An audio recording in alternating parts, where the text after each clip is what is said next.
Well, helping me break down a fantastic 3 games against the Mariners by the Phillies, really the best series of the season they've played far and away. I don't think anybody can argue that is one of my personal radio heroes growing up, and it's always fun to be on the radio with him. He's always kind enough to invite me on to talk Phillies and Eagles, and so I'm able to return the favor tonight. Jody McDonald, sports talk radio legend. You can, of course, hear him as a national sports host for the Infinity Sports Network and also in Philadelphia with 94 WIP. Jody Mac, so great to talk to you. How are you, sir? Very good. And I almost, although I don't know this, I'm about 95% sure, the Phillies must have been listening to this podcast leading into this week. Because damn if it wasn't hitting season down at Citizens Bank Park. Man. I see on the roundtable edition of the podcast on Sunday night, I gave them a piece of advice about getting the offense going. My advice to it was hit the ball. hit the ball hard, hit the ball far, hit it hard and far. That was and listen, I mean, I'm not accepting any hitting coach job opportunities at this time, but I'm just filing some things away for the future, but it really was what a 3 games against the Mariners, and it all comes in the wake, of course, of the Zach Wheeler injury. We know he had the procedure on to remove the blood clot in his shoulder, but it sure sounds like he's not going to be back this season. I would be floored if he's back this season, and even if he is, it's like in the playoffs after having no time to ramp up or anything like that. So for all intents and purposes, ace game 1 Zach Wheeler is done for the year. And the way this team responded in these 3 games, I'm curious if you think, do you think that that this was kind of a wake up call for them maybe, or that they are using this and I don't know how you do this in baseball necessarily, but maybe it just helps them. It's helping them refocus or something, because they look like a totally different team in this 3-game series against Seattle. Don't know if I would describe it as a wake up call. I'd say it more as a rallying cry. Hey, we were in first place. We were playing well, but now we've lost one of our best contributors. Now we lost one of our guys, and we don't know if or when he's coming back. Damn, we better start playing better, because we kind of owe it to him. He was carrying us as a starting pitcher, and I don't want to downplay what Sanchez or Luzardo or even Taijuan Walker has done, but he's their ace, and he's the guy who's getting conversation for Cy Young Award. You lose something like that, it is something that hurts. But sometimes you get rallied together. It's a rallying call for guys to come together, and man, did they do that with their bats these last 3 days. Well, the bats stepped up, but of course the starting pitching was otherworldly. I mean, you had the 3 lefties. You had Ranger Suarez, Christopher Sanchez, and Jesus Luzardo all going this week. And I don't know if I could pick which one of these guys I thought was the most impressive. I think certainly the starts by Ranger Suarez and Jesus Luzardo were the most encouraging, simply because of the struggles that they have had. Before I get into them specifically, though, who do you think had the better series, the bats or the starters? Because I'm just having trouble deciding myself. Real close. You can't go wrong either way, picking either one. But I was more impressed with the bats, because I know the starters have it in them. Ranger has it in him. Did he lose it for a while? Yes. Did he struggle since the All-Star game? Yes. We saw Luzardo come out of the gate as a Cy Young candidate for the first 6, 7, 8 starts. And then he took that 12-run beating, which I still blame the Phillies for. How do you leave a guy in for 12 run beating? That's just wrong. And he gives up 8 the next time, and it kind of just set the season off the rails. Looks like he's got it back on now. But we knew that he had it, and Sanchez has had it all year. Yeah. We've not seen this kind of hitting all year. Not for 3 consecutive days. They have good days where they put up 11, 12, 13 runs, but they come back out the next day and get 2 runs. Back to back to back, 3 big hitting days, 3 clutch hitting days. As they continue saying, the broadcast, Crocker was saying, and he's so right. The thing that was even more exciting about was they get a lead. They let the Mariners kind of sneak back in, get some runs, and then, all right, never mind, boom. And then they just run away and hide again. That's very good heading into the play. When you're getting to September, if you've got that kind of capabilities to turn it on and off when you need it in the middle of a game, knowing you got pitching that's going to keep you in a good spot, that's very important. Yeah, it's like that big brother holding the little brother back by putting your hand out on his head, and he's just trying to swing at you, and he's not connecting. Like, you're just keeping him out of reach, and that is exactly what the offense did. And really, if you go back to the final game in the series against Washington, they've had 4 games in a row where they've really been piling up the hits, piling up the runs. Really, the 4 days since learning about Zach Wheeler's blood clot in his shoulder, and I agree. What are they doing differently in your eyes over these last few games? I mean, I think the thing that I noticed here, especially on Wednesday, is the quality of the at-bats were better. Like, even in the first 6 innings when they had stranded half a small village on the base paths, at least they were working the counts. It seemed every 3, 3 hitters in a row would go to a full count, and then somebody would swing early. But I mean, everybody was grinding out at bats. Everybody was fouling pitches off, and it just kind of felt like a matter of time before the Phillies finally broke through, which they did late in the game on Wednesday. But what did you see in this series in particular that the Phillies offense is doing that maybe they weren't doing before? I had Ruben Amaro on my show on WIP last night after the game was over, and he confirmed JT Realmuto has been on a tear for 2 months now. Yeah. You see a guy has a good series, he's got a good week, maybe even 2 weeks. He's looking on 2 months now that he's been phenomenal. I thought the first 2 months of the season, we may have hit the bottom here, and it may be age catching up with JT Realmuto real fast. He laughed at me and got his average up over 360 for the last 10 days, which is off the charts great. They said that he did finally, and it was like pulling teeth with JT to take his kick down just a notch. He likes to get that leg up and then lean in, and it's a timing thing for him, and he thinks he needs it, and like, well, they thought his timing was off when he was hitting darn near 200, and he finally brought it down a little bit. Doesn't kick quite as high as he used to, and he's got his timing right, and he's just diving into the ball and hitting it all over the park.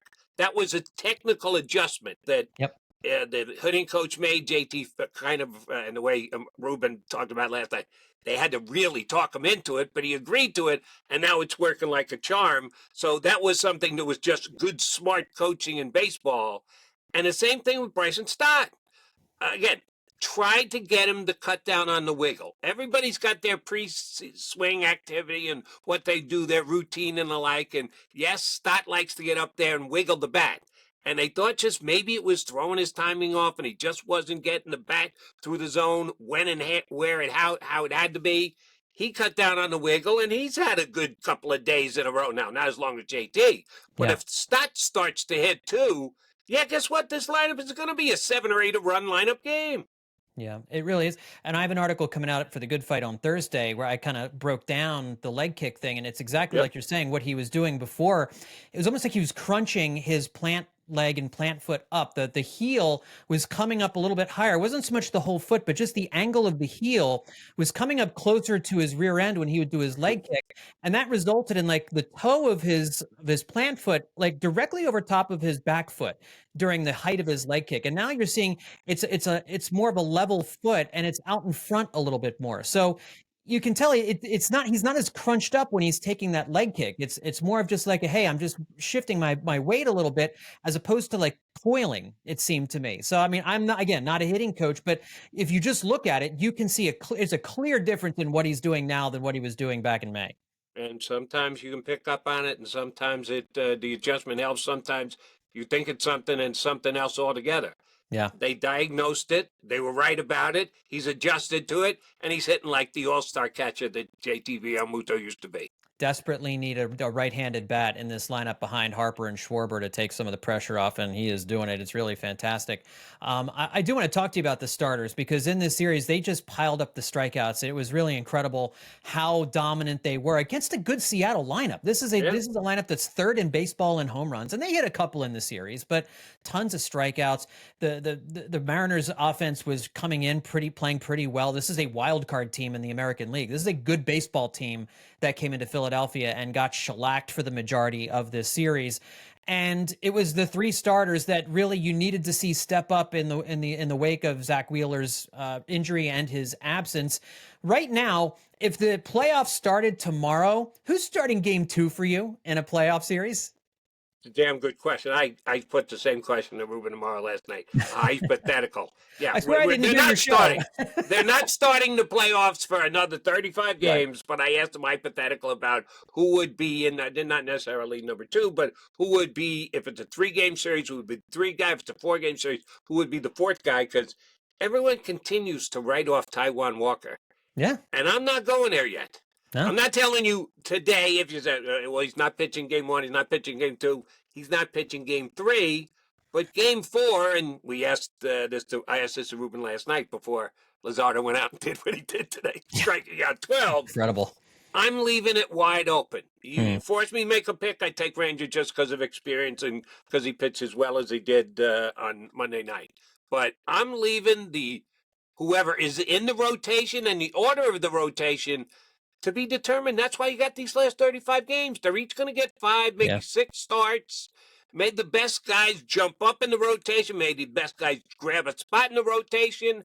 Sanchez is the only one who's locked in for me. I said 2 weeks ago on the show, it's Wheeler, it's Sanchez, and then let's call them all TBD. Well, now I'm just Sanchez and let them all be TBD. But here's the good news. I'm okay with any of the TBDs. Sometimes when you got to go TBD, you're stretching, you're reaching, you're not all that confident. I'm good with any of the TBDs, however they shake themselves out. If Nola comes back and can be Nola, unlike the guy who blew up and gave up 6 runs in 1 inning last time, I'm good with Nola come postseason. But let them fight it out on the hill, and may the best several survivors survive for the rotation. I wanted to ask you about Nola because he was struggling in the beginning of the year and then he got hurt. And I think there was a thought, certainly I had the thought that, okay, you can just flush the first 2 months of the season. You have that long break, you come back, you're going to be fresh. You're going to be hopefully picking up the slack. I mean, really, literally the game where you learn Zach Wheeler is going to be out is the game Aaron Nola implodes. And it was so disheartening and deflating. I have the terrible thought of, is Aaron Nola cooked? Is he washed? Is he done? I mean, the velocity's down. I was expecting the velocity to tick back up after having all this time off, and it wasn't there, Jody. I don't know. What do you make of Aaron Nola right now? I'm going to give him the benefit of doubt because it was an injury. He's coming back from an injury. We just talked about, I was a little worried that maybe JT was washed. And guess what? They made one adjustment, and now he's back to all-star level catching performance.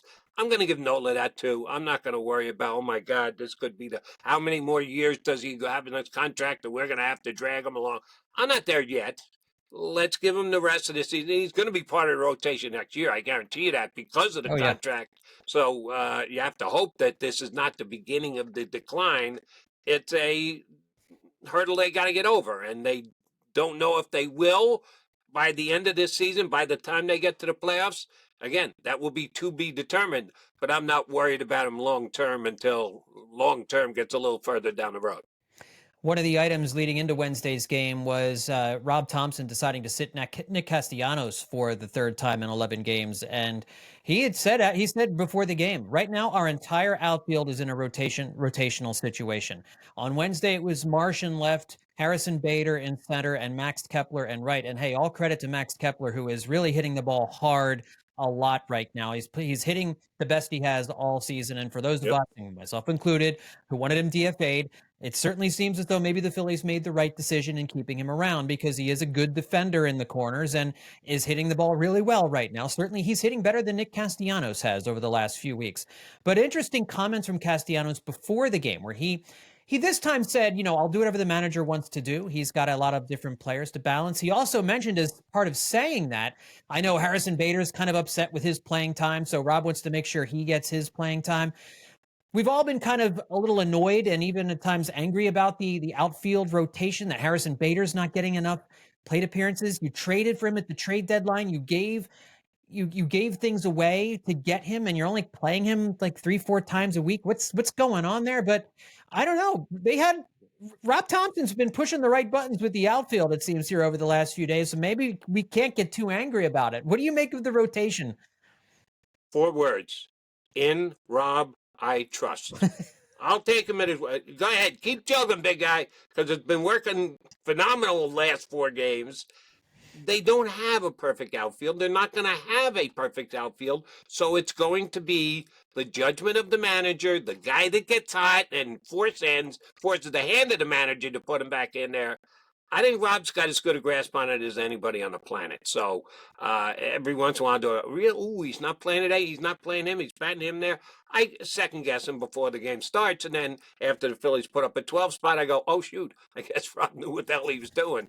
Right now, the manager is getting every benefit of the doubt from me. I think he's done a good job at juggling a situation. And it's a juggle because, like I said, there is no stud. There's no star on this team in the outfield right now. They're all have their strengths, have their weaknesses, better against one side, better against the other. He's got to mix and match and come up with a lineup and an idea. And by the way, with Real Muto hitting fourth, the way that he's hitting, everything just seemed to fall into place. You knew who 1, 2, 3 was, and then it was always who's 4, who's 5, who's 5, who's 6, who's 8, who's 9. Well, Stott's hitting 9th, and he's hitting the cover off the ball. So it seems that Rob Thompson has absolutely pushed all the right buttons, and I will not second guess him at this time.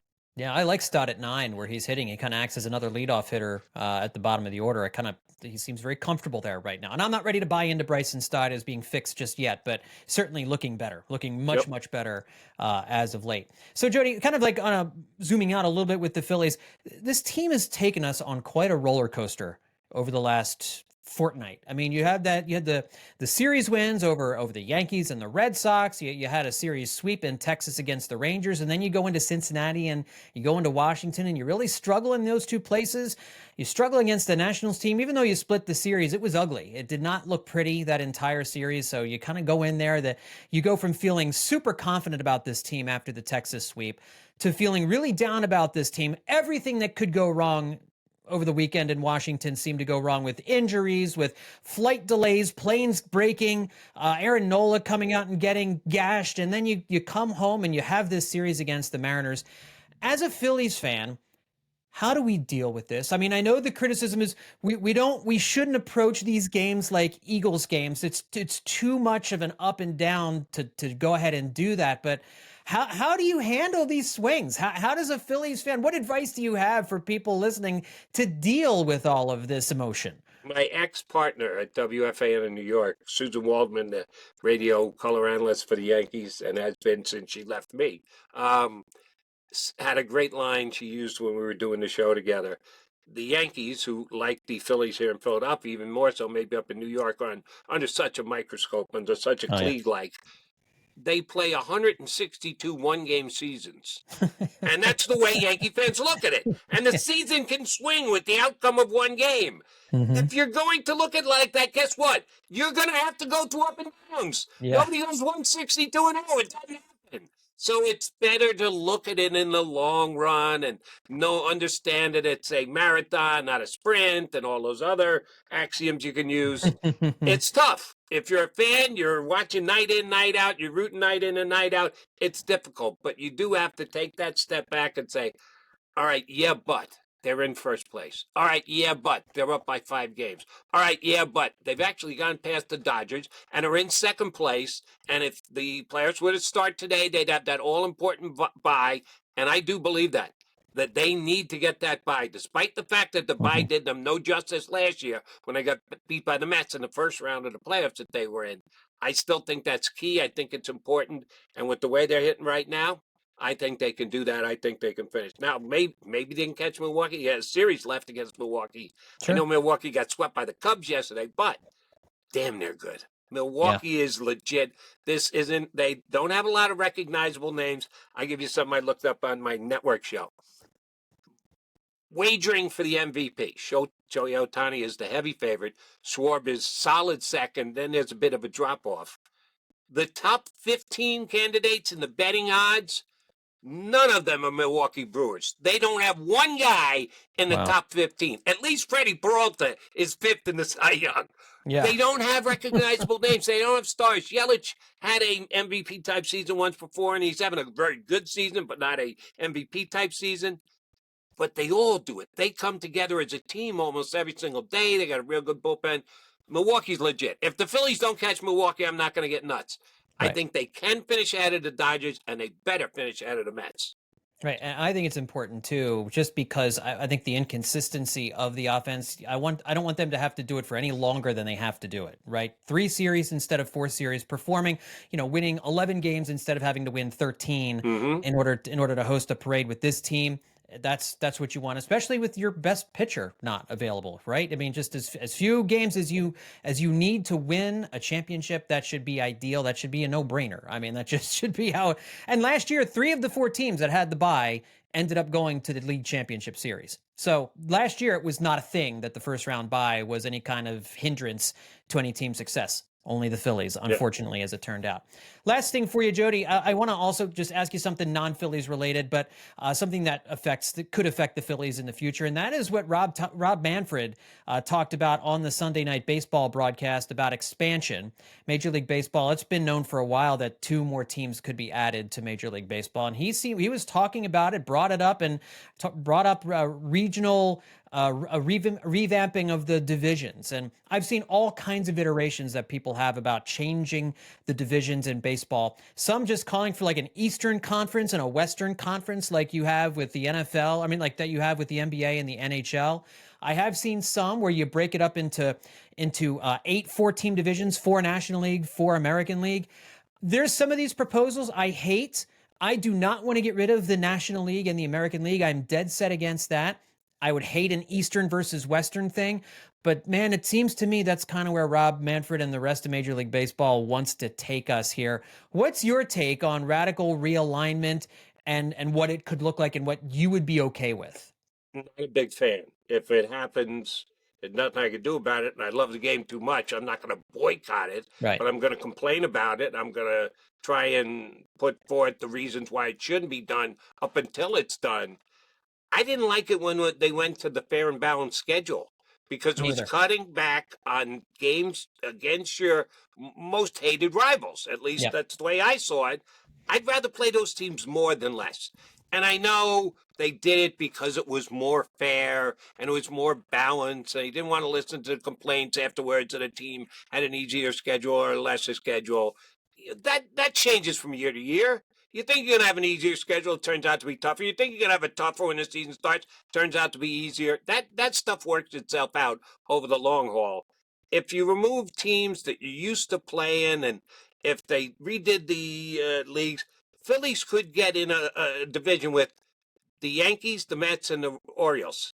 So we'd only have one team left that we've been playing all these years, and that's the Mets. Yeah. The Yankees are a great franchise. Baltimore's a nice drive. You can get to in 2 hours. I don't care. No. I want to stay against my divisional rivals that I've been playing with against years.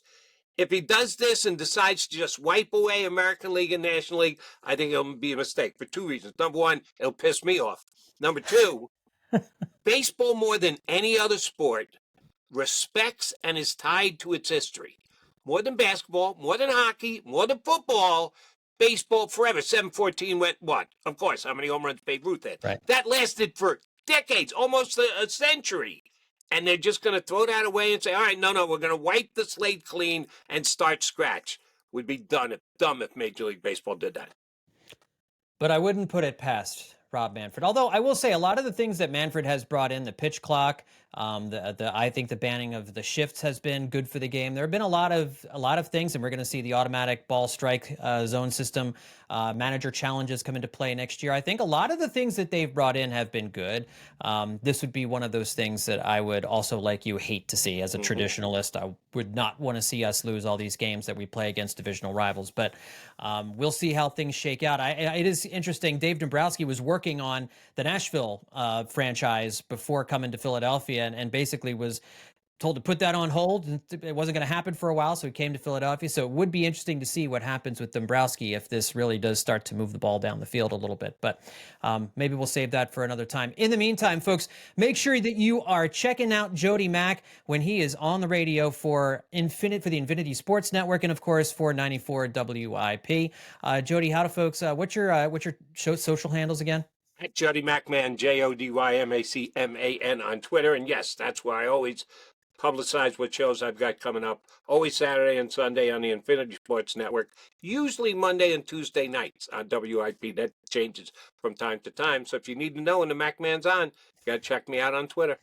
Jody McDonald, always a pleasure, sir. Thanks so much for coming on Hittin' Season. I really appreciate it. Johnny Stolnis, I'll be getting you on my show soon enough. My pleasure coming on yours.